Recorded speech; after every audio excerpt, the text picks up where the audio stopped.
എല്ലാവർക്കും നമസ്കാരം. എല്ലാവർക്കും നഗരൻസ് കിച്ചണിലേക്ക് സ്വാഗതം. ഇന്ന് ഞാൻ തയ്യാറാക്കുന്നത് കൂന്തൽ മസാലയാണ്. അപ്പോൾ അത് എങ്ങനെയാണ് തയ്യാറാക്കുന്നതെന്ന് നോക്കാം. ഇത് 1/2 കിലോ കൂന്തലാണ്. തൊലിയൊക്കെ കളഞ്ഞതിന് ശേഷമാണ് വാങ്ങിയിരിക്കുന്നത്. തലയിൽ കുറച്ച് തൊലിയുണ്ട്, അത് നമുക്ക് പതുക്കെ നീക്കം ചെയ്യാം. ഇത് ഈ കറിയിലോ അല്ലെങ്കിൽ നമുക്ക് വെറുതെ വറുത്തോ ഉപയോഗിക്കാം. ഇതിൻ്റെ ഉള്ളിലുള്ള ഈ സാധനങ്ങളൊക്കെ എടുത്ത് കളഞ്ഞ് തൊലിയൊക്കെ നീക്കം ചെയ്തതിന് ശേഷം വേണ്ടത് ഉപയോഗിക്കാനായിട്ട്.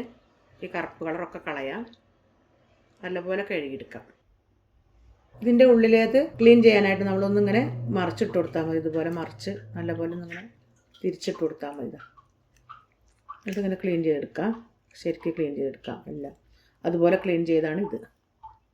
മറിച്ചിട്ട് ക്ലീൻ ചെയ്താണ് ഇത്. ഇനി ഒന്നും കൂടി കളയാനുണ്ട്. നല്ലപോലെ ഇതൊക്കെ എല്ലാം കളയാം. കൂന്തൽ ഇതുപോലെ വട്ടത്തിൽ മുറിച്ചെടുക്കുക. തല ഇതുപോലെ തൊലിയൊക്കെ കളഞ്ഞ് എടുക്കുക. കണ്ണ് കളഞ്ഞിട്ടുണ്ട്. ഇതിലേക്ക് 1 ടീസ്പൂൺ സാദാ മുളക് പൊടി, 1 ടീസ്പൂൺ കാശ്മീരി മുളക് പൊടി, ഒരു 3/4 ടീസ്പൂണോളം പെരിഞ്ചീരകം, ഒരു 1/2 ടീസ്പൂൺ കുരുമുളക്. ഇത് ആവശ്യത്തിന് അങ്ങോട്ടോ ഇങ്ങോട്ടോ അളവൊക്കെ മാറ്റിയെടുക്കാം നമ്മുടെ ഇഷ്ടത്തിനനുസരിച്ച്. അപ്പോൾ ഇത് ഞാൻ ഇത്രയും ഒന്ന് അരച്ചെടുക്കുകയാണ്. ഒന്ന് അരച്ചെടുത്തിട്ടുണ്ട്. ഇനി ഇത് ഇതിലേക്ക് ഇട്ട് കൊടുക്കാം. ഈ അരപ്പ് നമുക്ക് കഴുകിയെടുക്കാം പിന്നെ ഇത് വഴറ്റുന്ന സമയത്ത്. അപ്പോൾ ഇതൊന്ന് മാറ്റി വയ്ക്കാം. ഇനി മഞ്ഞൾപ്പൊടി ഒരു 1/2 ടീസ്പൂൺ ഇട്ട് കൊടുക്കുക. ഒരു 1/2 ടീസ്പൂൺ ഉപ്പ് കൂടി ഇട്ട് കൊടുക്കുക. ഇനി ഇതൊന്ന് പുരട്ടി വയ്ക്കുക. എല്ലാം പുരട്ടി വെച്ചിട്ടുണ്ട്. ഇനി ഇതൊന്ന് മാറ്റി വയ്ക്കുക. അടുപ്പത്തൊരു പാൻ വെച്ചിട്ടുണ്ട്. നല്ല ചൂട് കട്ടിയുള്ള പാനാണെങ്കിൽ നല്ലതാണ്. പാൻ ചൂടായി കഴിഞ്ഞാൽ 2-3 ടേബിൾ സ്പൂൺ വെളിച്ചെണ്ണ ഒഴിച്ചു കൊടുക്കുക. വെളിച്ചെണ്ണ നല്ലപോലെ ചൂടായിട്ടുണ്ട്. ഇനി ഇതിലേക്ക് ഒരു സവോള വലുത് അരിഞ്ഞെടുത്ത് കൊടുക്കുക. ചെറുതാണെങ്കിൽ 2 നല്ലപോലെ വഴറ്റി കൊടുക്കുക. നല്ല റോസ്റ്റായിട്ട് ഡ്രൈ ആയിട്ട് കിട്ടണമെന്നുണ്ടെങ്കിൽ നമുക്ക് വെളുത്തുള്ളി ഇഞ്ചിയൊക്കെ ആദ്യം വഴറ്റിയിട്ട് ഇങ്ങനെ ഉള്ളിയിട്ട് കൊടുക്കുക.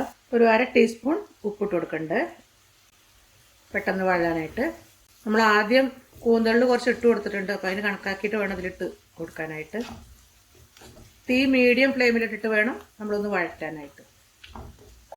ഉള്ളി വഴാൻ കുറച്ച് സമയം എടുക്കും. അപ്പോൾ നമ്മൾ വേറെ ഏതെങ്കിലും ജോലിയാണെങ്കിൽ ചെറുതീരിട്ടിട്ട് ഒരടുപ്പത്ത് സവാള വെച്ചിരുന്നാൽ മതി. അത് ഇടയ്ക്കിടയ്ക്ക് ഇങ്ങനെ ഇളക്കി കൊടുക്കുകയാണെങ്കിൽ നമുക്ക് ടൈമൊന്ന് ലാഭിച്ചെടുക്കാം. ഇനി ഇതിലേക്ക് ഞാനൊരു 12 ചെറിയ ഉള്ളി ചതച്ചിട്ട് കൊടുക്കുന്നുണ്ട്. വെറും ചെറിയ ഉള്ളി വേണമെങ്കിലും എടുക്കാം. കുറച്ച് കറിവേപ്പില ഇട്ട് കൊടുക്കുക. ഇതിൻ്റെ പച്ചമണം നല്ലോണം ഒന്ന് മാറി കിട്ടണം. സവോള നല്ലപോലെ ഇളം ബ്രൗൺ നിറായിട്ടുണ്ട്. ഇനി ഇതിലേക്ക് നമുക്ക് വെളുത്തുള്ളി ഇട്ട് കൊടുക്കാം. ഇത് 1 ടേബിൾ സ്പൂൺ വെളുത്തുള്ളി ചതച്ചതാണ്. ചതച്ചതിന് ശേഷമാണ് 1 ടേബിൾ സ്പൂൺ ഇട്ടോ. ഇനി ഇതിൻ്റെ പച്ചമണം ഒന്ന് മാറി കിട്ടട്ടെ. വെളുത്തുള്ളീൻ്റെ പച്ചമണം ഒന്ന് മാറിയിട്ടുണ്ട്. ഇനി ഇതിലേക്ക് നമ്മൾ ഇഞ്ചി ചതച്ചത്, ഇത് 3/4 ടേബിൾ സ്പൂണാണ്. അതായത് വെളുത്തുള്ളീൻ്റെ തൊട്ട് താഴെ അളവിലാണ് ഇഞ്ചി ഇടുന്നത്. ഇനി ഇതിൻ്റെ പച്ചമണം കൂടി ഒന്ന് മാറി കിട്ടണം. പച്ചമണം മാറിയിട്ടുണ്ട്. ഇനി ഇതിലേക്ക് നമ്മൾ നേരത്തെ എടുത്ത് വെച്ചിരിക്കുന്ന മസാല നമ്മൾ അരച്ചില്ല, അതൊക്കെ വേണമെങ്കിൽ ഇതിലിട്ടിട്ടൊന്ന് വഴറ്റിയെടുക്കാം. അങ്ങനെ വേണമെങ്കിലും ചെയ്യാം. അങ്ങനെയാണെങ്കിൽ ഈ സമയത്ത് പൊടികളൊക്കെ ചേർക്കണം. അതിന് ശേഷം തക്കാളി ചേർക്കാവൂ. ഇതിപ്പോൾ ഞാൻ മസാലയൊക്കെ പുരട്ടി മീനിൽ വെച്ചിട്ടുണ്ടല്ലോ. അപ്പോൾ നമുക്ക് തക്കാളി ഇട്ട് കൊടുക്കാം. ഇതൊരു വലിയ തക്കാളി അരിഞ്ഞതാണ്. ചെറുതിയിലിട്ടിട്ട് നല്ലപോലെ ഒന്ന് വഴറ്റി കൊടുക്കുക. ഇതിൽ ഞാൻ മഞ്ഞളോ ഒന്നും ചേർക്കണില്ല, കാരണം എല്ലാം നമ്മളതിൽ ചേർത്തിട്ടുണ്ട്. എല്ലാം ചേർത്തൊന്ന് വെന്തതിന് ശേഷം നമുക്ക് ഉപ്പൊന്നും കൂടി നോക്കാം. ഇതിൽ ഞാൻ ഉപ്പൊന്നും ഇട്ടിട്ടില്ല. നമ്മൾ സവോള വഴറ്റാൻ ഒരു 1/2 ടീസ്പൂൺ ഇട്ടു എന്നല്ലാതെ വേറെ ഉപ്പൊന്നും ചേർത്തിട്ടില്ല. ഇനി ഒരു 4-5 പച്ചമുളക്, അതൊക്കെ എരിവിനനുസരിച്ച് ഉപയോഗിക്കണം. നല്ല എരിവാണെങ്കിൽ 2-3 മതിയാവും. ഇതൊന്ന് വഴന്നിട്ടുണ്ട്. ഇനി ഇതിലേക്ക് നമ്മൾ കൂന്തൾ ഇട്ട് കൊടുക്കുക. ഈ മസാലയോട് കൂടി നമുക്ക് കുക്കറിലിട്ട് 1-2 വിസിൽ വരുത്തി അങ്ങനെയും വേവിച്ചെടുക്കാം കേട്ടോ. ഇതിൻ്റെ കൂട്ടത്തിലല്ലാതെ തന്നെ നമുക്ക് വേവിച്ച് ഇതിലേക്ക് ഇട്ടാലും മതി. ഞാനിപ്പോൾ അങ്ങനെ പച്ചയോട് കൂടി തന്നെയാണ് ഇടുന്നത്. വല്ലാതെ വെന്താൽ ഇത് റബ്ബർ പോലെ ആയിരിക്കും എന്നും പറയും. അപ്പോൾ നമ്മൾ നോക്കുക, വേവൊക്കെ നോക്കിയിട്ട് എടുക്കാം.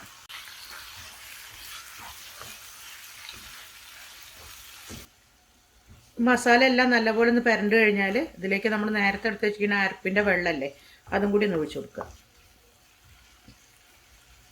കൂടുതൽ വെള്ളം വേണമെന്നുണ്ടെങ്കിൽ കുറച്ച് ചൂടുള്ള വെള്ളം കൂടി ഒഴിച്ചു കൊടുക്കാം കേട്ടോ.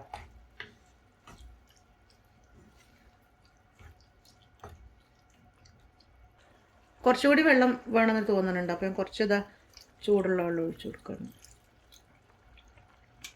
ഒന്ന് നികക്കെ ഒഴിച്ചു കൊടുക്കുക. ഇനി ഇളക്കിയിട്ടൊന്ന് ഉപ്പ് നോക്കുക. ഇപ്പോൾ ഉപ്പ് കുറച്ചൊക്കെ ഉണ്ട്. ഇനിയിപ്പം നമുക്ക് വേവിച്ചിട്ട് ഒന്നുകൂടി നോക്കാം. ആവശ്യത്തിനനുസരിച്ച് പിന്നെ ഇട്ട് കൊടുക്കാം. ഒന്ന് അടച്ചു കൊടുക്കുകയാണ്. ഇനി തീ മീഡിയം ഫ്ലെയിമിൽ ഇട്ട് കൊടുക്കുക.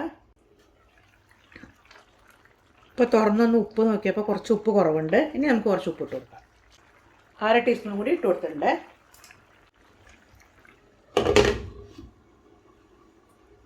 ഇനി തീ മീഡിയം ഫ്ലെയിമിൽ ഇട്ട് കൊടുക്കുക.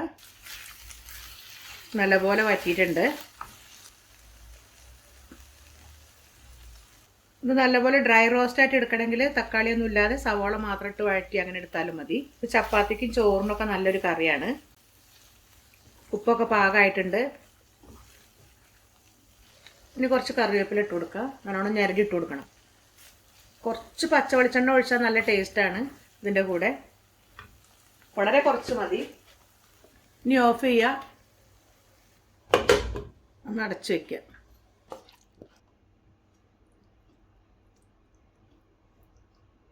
വീഡിയോ ഇഷ്ടമായ ലൈക്ക് ചെയ്യാനും ഷെയർ ചെയ്യാനും കമൻറ്റ് ചെയ്യാനും മറക്കരുത്. എൻ്റെ ഈ ചാനൽ സബ്സ്ക്രൈബ് ചെയ്യാനും മറക്കരുത്. നല്ല നല്ല വീഡിയോസായിട്ട് വരുന്നവരേക്കും ബൈ.